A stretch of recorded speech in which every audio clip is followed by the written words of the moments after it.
Terima kasih menantukan suara pasnya pada malam hari ini. Iya.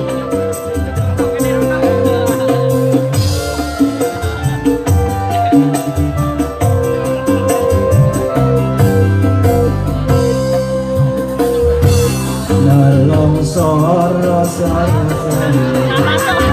juring hatiku yen eling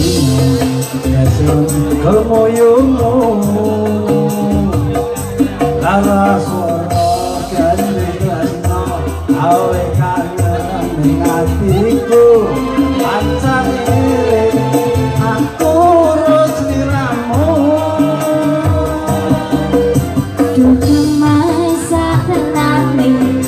aku ngerti hatimu ning wis mestine aku tuh jodohmu pancen rasa gawe rasa kudu lilongan mulut lama aku ngerti priyo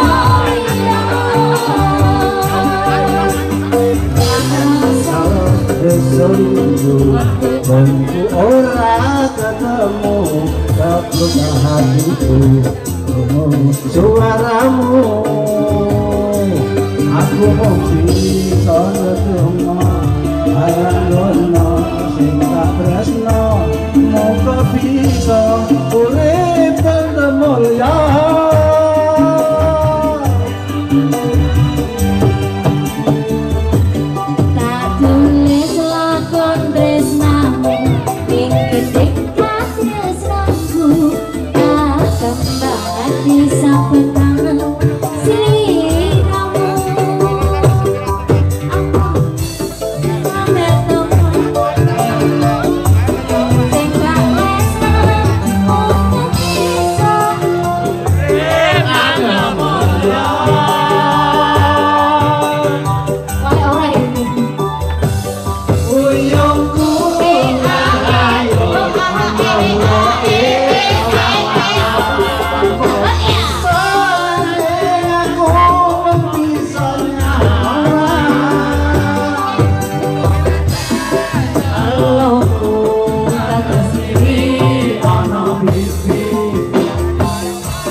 kepada sesepuh kita Pak Barking.